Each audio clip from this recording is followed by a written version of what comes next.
Heidi by Johanna Spyri. Chapter 20. News from Distant Friends. It was the month of May. From every height the full, fresh streams of spring were flowing down into the valley. The clear, warm sunshine lay upon the mountain, which had turned green again. The last snows had disappeared and the sun had already coaxed many of the flowers to show their bright heads above the grass. Up above, the gay young wind of spring was singing through the fir trees and shaking down the old dark needles to make room for the new bright green ones that were soon to deck out the trees in their spring finery. Higher up still, the great bird went circling around in the blue ether as of old, while the golden sunshine lit up the grandfather's hut. And all the ground about it was warm and dry again, so that one might sit out where one liked.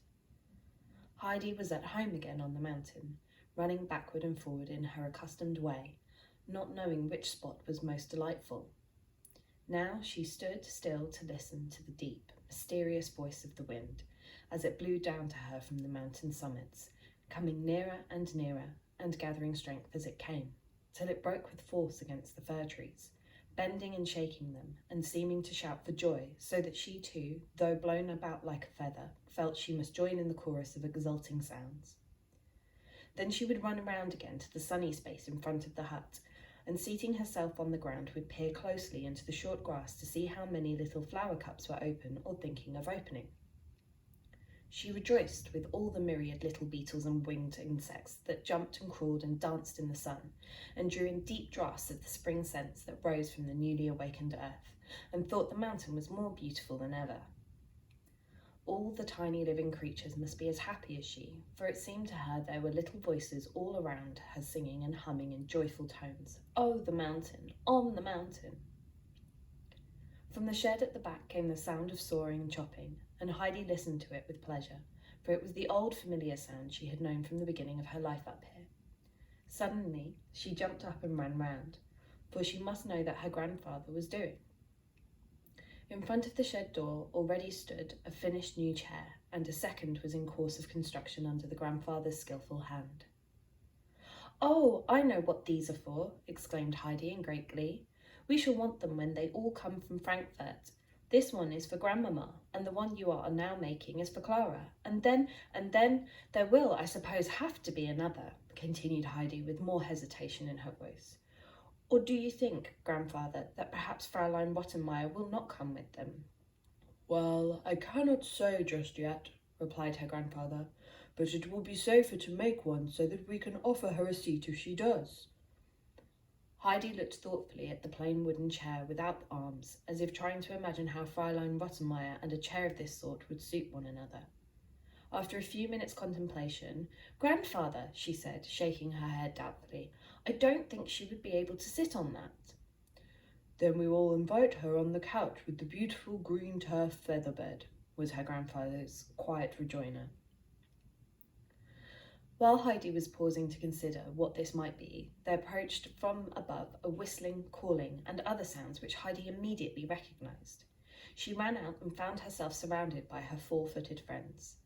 They were apparently as pleased as she was to be among the heights again, for they leaped about and bleated for joy, pushing Heidi this way and that, each anxious to express his delight with some sign of affection. But Peter sent them flying to right and left, for he had something to give to Heidi. When he at last got up to her, he handed her a letter. "There!" he exclaimed, leaving the further explanation of the matter to Heidi herself. "Did someone give you this whilst you were out with the goats?" she asked in her surprise. "No," was the answer. "Where did you get it from then?" "I found it in the dinner bag." Which was true to a certain extent. The letter to Heidi had been given him the evening before by the postman at Dorfley, and Peter had put it into his empty bag. That morning he had stuffed his bread and cheese on the top of it, and had forgotten it when he fetched Alm Uncle's 2 goats. Only when he had finished his bread and cheese at midday and was searching in the bag for any last crumbs did he remember the letter which lay at the bottom. Heidi read the address carefully. Then she ran back to the shed, holding out her letter to her grandfather in high glee. "From Frankfurt, from Clara. Would you like to hear it?" The grandfather was ready and pleased to do so, as also Peter, who had followed Heidi into the shed.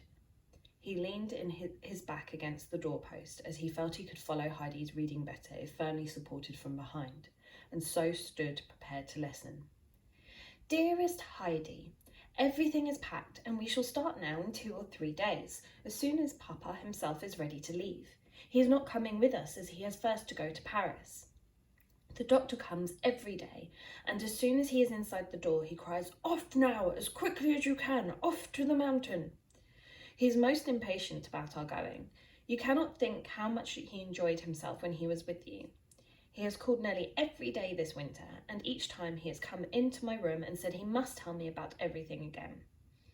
And then he sits down and describes all he did with you and the grandfather, and talks of the mountains and the flowers, and of the great silence up there, far above all towns and the villages, and of the fresh, delicious air, and often adds, "No one can help getting all up there."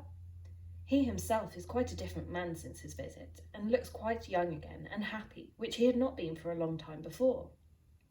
Oh, how I am looking forward to seeing everything, and to being with you on the mountain, and to making the acquaintance of Peter and the goats. I shall have first to go through a 6 weeks' cure at Regat's. This the doctor has ordered, and then we shall move up to Dorfley, and every fine day I shall be carried up the mountain in my chair and spend the day with you. Grandmamma is travelling with me and will remain with me. She also is delighted at the thought of paying you a visit. But just imagine, Fraulein Rottenmeier refuses to come with us. Almost every day Grandmamma says to her, "Well, how about the Swiss journey, my worthy Rottenmeier? Pray say if you really would like to come with us." But she always thanks Grandmamma very politely and says she has quite made up her mind.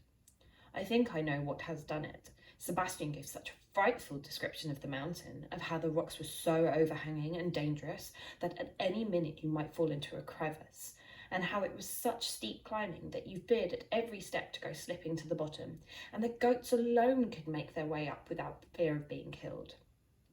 She shuddered when she heard him tell of all this, and since then she has not been so enthusiastic about Switzerland as she was before. Fear has also taken possession of Tinette, and she also refuses to come, so Grandmamma and I will be alone. Sebastian will go with us as far as Regat's and then return here. I can hardly bear waiting till I see you again. Goodbye, dearest Heidi. Grandmamma sends you her best love and all good wishes. Your affectionate friend, Clara. Peter, as soon as the conclusion of the letter had been reached, left his reclining position and rushed out, twirling his stick in the air in such a reckless fashion that the frightened goats fled down the mountain before him, with higher and wider leaps than usual. Peter followed at full speed, his stick still raised in the air, in a menacing manner, as if he was going to vent his fury on some invisible foe. This foe was indeed the prospect of the arrival of the Frankfurt visitors, the thought of whom filled him with exasperation. Heidi was so full of joyful anticipation that she determined to seize the first possible moment next day to go down and tell Grandmother who was coming, and also particularly who was not coming. These details would be of great interest to her, for Grandmother knew well all the persons named from Heidi's description, and had entered with deep sympathy into all that the child had told her of her life and surroundings in Frankfurt. Heidi paid her visit in the early afternoon, for she could now go alone again. The sun was bright in the heavens, and the days were growing longer, and it was delightful to go racing down the mountain over the dry ground, with the brisk May wind blowing from behind, and speeding Heidi on her way a little more quickly than her legs alone would have carried her. The grandmother was no longer confined to her bed. She was back in her corner at her spinning wheel, but there was an expression on her face of mournful anxiety. Peter had come in the evening before, brimful of anger, and had told about the large party who were coming up from Frankfurt. He did not know what other things might happen after that, and the old woman had not slept all night, pursued by the old thought of Heidi being taken from her. Heidi ran in, and taking her little stool immediately, sat down by Grandmother, and began eagerly pouring out all her news, growing more excited with her pleasure as she went on. But all of a sudden she stopped short and said anxiously, "What is the matter, Grandmother? Aren't you a bit pleased with what I am telling you?" Yes, of course, child, since it gives you so much pleasure," she answered, trying to look more cheerful. "But I can see all the same that something troubles you. Is it because you think after all that Fraulein Rottenmeier may come?" asked Heidi, beginning to feel anxious herself. No, it is nothing, child," said the grandmother, wishing to reassure her. "Just give me your hand that I may feel sure you are there. No doubt it would be the best thing for you.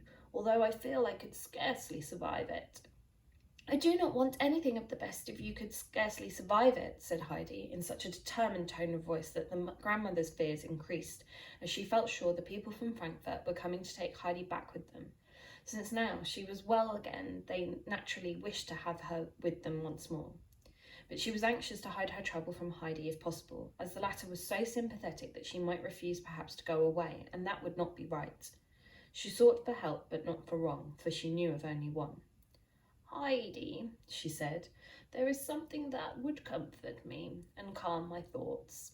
Read me the hymn beginning, 'All things will work for good.'"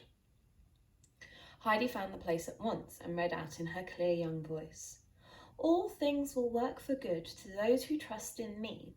I come with healing on my wings to save and set thee free." "Yes, yes, that is just what I wanted to hear," said the grandmother, and the deep expression of trouble passed from her face. Heidi looked at her thoughtfully for a moment or two, and then said, "Healing means that which cures everything and makes everybody well. Doesn't it, grandmother?" "Yes, that is it," replied the old woman with a nod of assent. "And we may be sure everything will come to pass according to God's good purpose. Read the verse again, that we may remember it well and not forget it again." And Heidi read the words over 2 or 3 times, for she also found pleasure in this assurance of all things being arranged for the best. When the evening came, Heidi returned home up the mountain. The stars came out overhead one by one, so bright and sparkling that each seemed to send a fresh ray of joy into her heart. She was obliged to pause continually to look up, and as the whole sky at last grew spangled with them, she spoke aloud. "Yes, I understand now why we feel so happy and are not afraid about anything, because God knows what is good and beautiful for us." And the stars with their glistening eyes continued to nod to her till she reached home, where she found her grandfather also standing and looking up at them, for they had seldom been more glorious than they were this night. Not only were the nights of this month of May so clear and bright, but the days as well.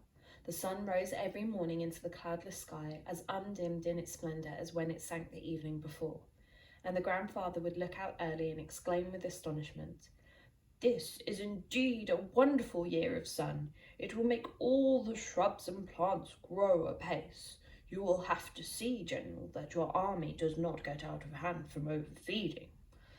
And Peter would swing his stick with an air of assurance and an expression on his face, as much as to say, "I'll see to that." So May passed, everything growing greener and greener, and then came the month of June, with a hotter sun and long, light days that brought the flowers out all over the mountain, so that every spot was bright with them and the air full of their sweet scents. This month too was drawing to its close when one day Heidi, having finished her domestic duties, ran out with the intention of paying first a visit to the fir trees and then going up higher to see if the bush of rock roses was yet in bloom, for its flowers were so lovely when standing open in the sun. But just as she was turning the corner of the hut, she gave such a loud cry that her grandfather came running out of the shed to see what had happened. "Grandfather, grandfather," she cried, beside herself with excitement. "Come here, look, look." The old man was by her side by this time and looked in the direction of her outstretched hand. A strange-looking procession was making its way up the mountain. In front were 2 men carrying a sedan chair in which sat a girl well wrapped up in shawls. Then followed a horse mounted by a stately-looking lady who was looking about her with great interest and talking to the guide who walked beside her. Then a reclining chair, which was being pushed up by another man, it having evidently been thought safer to send the invalid to whom it belonged up the steep path in a sedan chair. The procession wound up with a porter, with such a bundle of cloaks, shawls, and furs on his back that it rose well above his head. Here they come," shouted Heidi, jumping with joy. And sure enough, it was the party from Frankfurt. The figures came nearer and nearer, and at last they had actually arrived. The men in front put down their burden. Heidi rushed forward, and the 2 children embraced each other with mutual delight. Grandmamma, having also reached the top, dismounted and gave Heidi an affectionate greeting before turning to the grandfather, who had meanwhile come up to welcome his guests. There was no constraint about the meeting, for they both knew each other perfectly well from hearsay and felt like old acquaintances. After the first words of greeting had been exchanged, Grandmama broke out into lively expressions of admiration.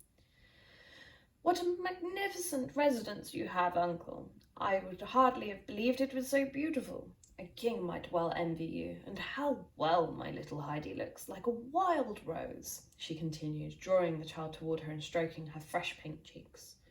"I don't know which way to look first. It is all so lovely. What do you say to it, Clara? What do you say?" Clara was gazing around, entranced. She had never imagined, much less seen, anything so beautiful. She gave vent to her delight in cries of joy. "Oh, Grandmama," she said, "I would like to remain here forever." The grandfather had meanwhile drawn up the invalid chair and spread some of the wraps over it. He now went up to Clara. "Supposing we carry the little daughter now to her accustomed chair, I think she will be more comfortable. The travelling sedan is rather hard," he said, and without waiting for anyone to help him, he lifted the child in his strong arms and laid her gently down on her own couch. He then covered her over carefully and arranged her feet on the soft cushion as if he had never done anything all his life but attend on cripples. The grandmamma looked on with surprise. "My dear uncle," she exclaimed, "if I knew where you had learned to nurse, I would at once send all the nurses I know to the same place that they might handle their patients in like manner. How do you come to know so much?" Uncle smiled. "I know more from experience than training," he answered. But as he spoke, the smile died away, and a look of sadness passed over his face. The vision rose before him of a face of suffering that he had known long years before, the face of a man lying crippled on his couch of pain and unable to move a limb. The man had been his captain during the fierce fighting in Sicily. He had found him lying wounded and had carried him away, and after that the captain would suffer, no one else near him. And Uncle had stayed and nursed him till his sufferings ended in death. It all came back to Uncle now, and it seemed natural to him to attend on the sick Clara and to show her all those kindly attentions with which he had been once so familiar. The sky spread blue and cloudless over the hut and the fir trees, and far above over the high rocks, the grey summits of which glistened in the sun. Clara could not feast her eyes enough on all the beauty around her. "Oh, Heidi, if only I could walk about with you," she said longingly. "If I could but go and look at the fir trees and at everything I know so well from your description, although I have never been here before." Heidi, in response, put out all her strength, and after a slight effort managed to wheel Clara's chair quite easily around the hut to the fir trees. There they paused. Clara had never seen such trees before, with their tall, straight stems and long, thick branches growing thicker and thicker till they touched the ground. Even the grandmamma, who had followed the children, was astonished at the sight of them. She hardly knew what to admire most in these ancient trees, the lofty tops rising in their full green splendour toward the sky, or the pillar-like stems, with their straight and gigantic boughs, that spoke of such antiquity of age, of such long years during which they had looked down upon the valley below, where men came and went, and all things were continually changing, while they stood undisturbed and changeless. Heidi had now wheeled Clara onto the goat shed and had flung open the door, so that Clara might have a full view of all that was inside. There was not much to see just now, as its indwellers were absent. Clara lamented to her grandmother that they would have to leave early before the goats came home. "I should so like to have seen Peter and his whole flock."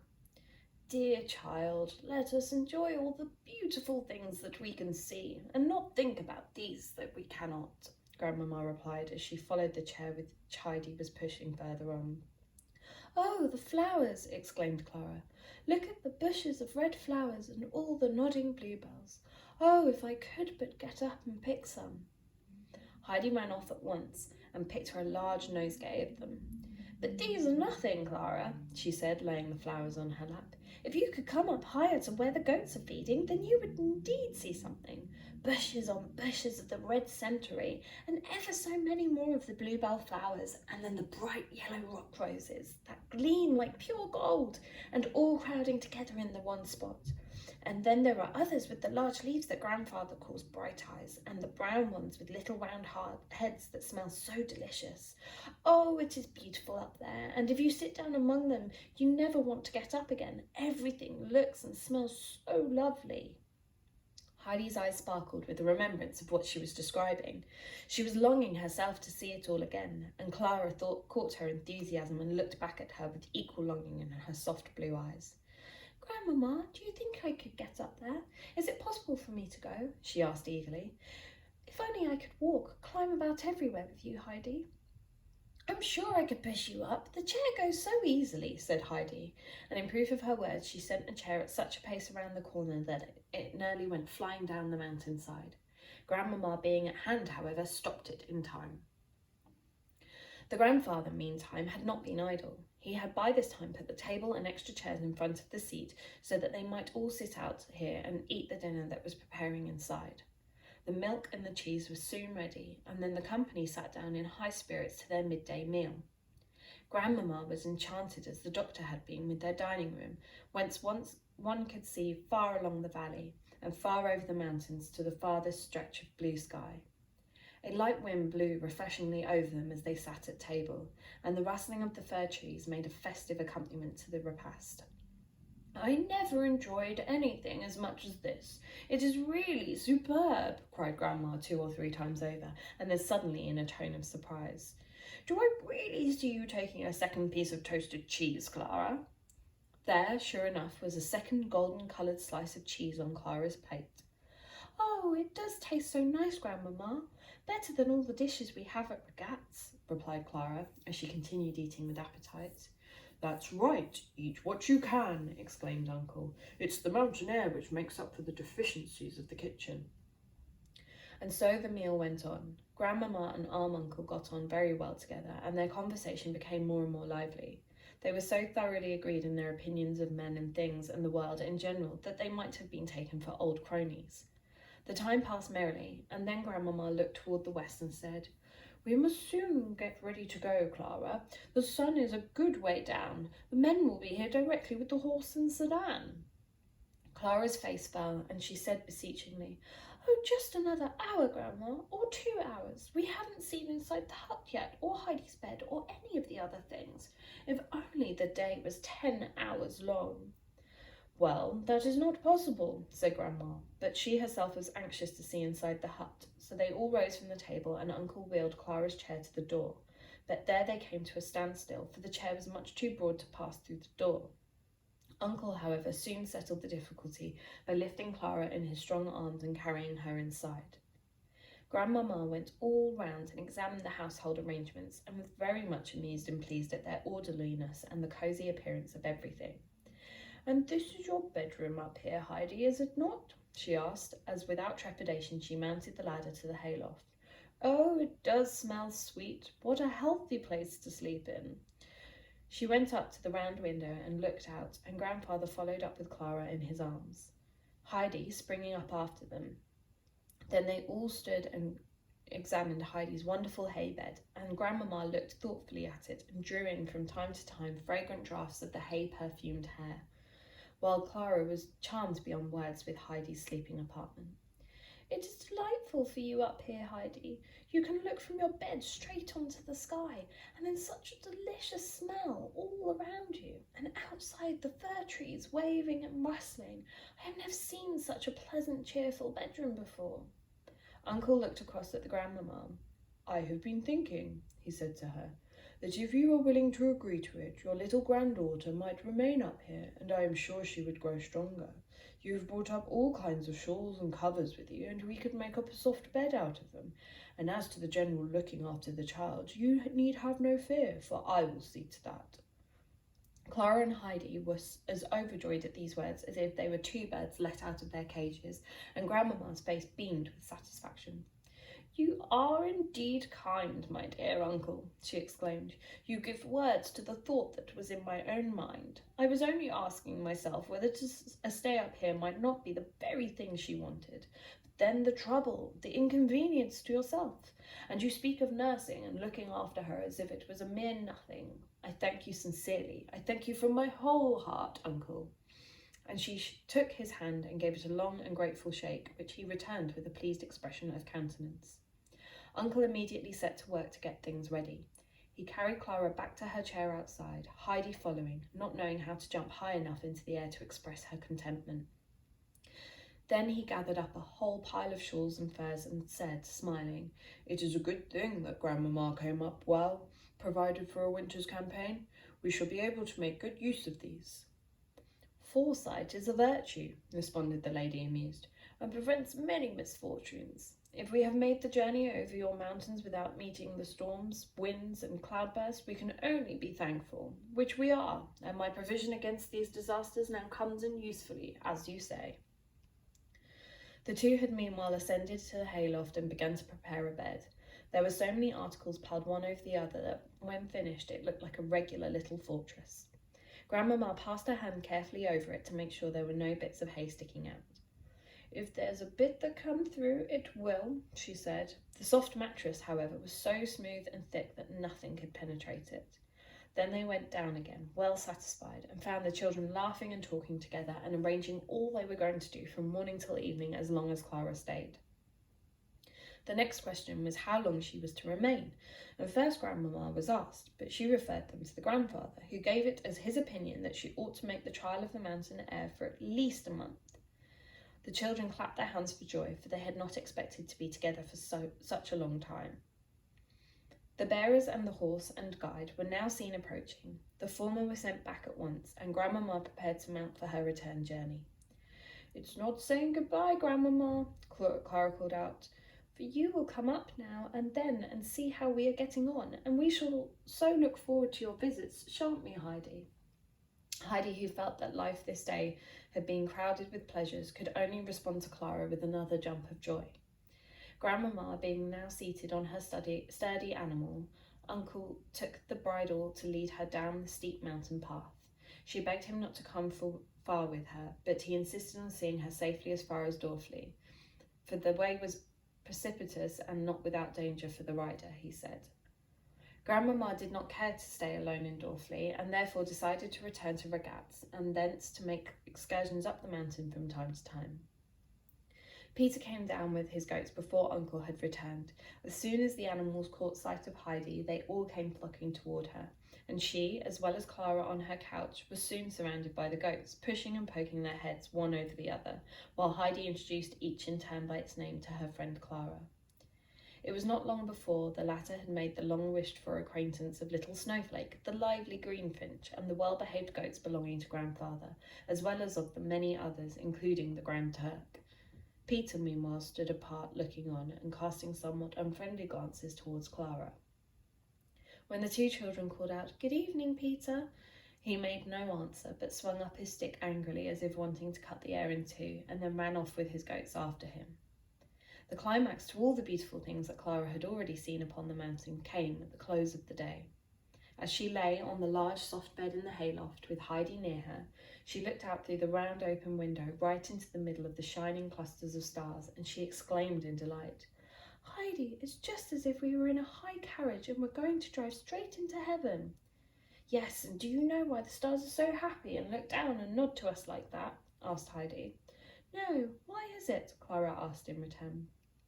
"Because they live up in heaven and know how well God arranges everything for us, so that we need have no more fear or trouble and may be quite sure that all things will come right in the end.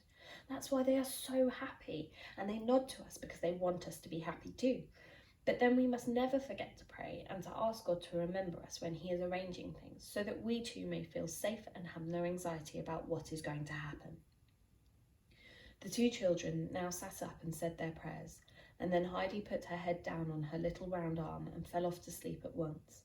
But Clara lay awake for some time, for she could not get over the wonder of this new experience of being in bed up here among the stars. She had indeed seldom seen a star, for she never went outside the house at night, and the curtains at home were always drawn before the stars came out. Each time she closed her eyes, she felt she must open them again to see if the two very large stars were still looking in, and nodding to her as Heidi said they did.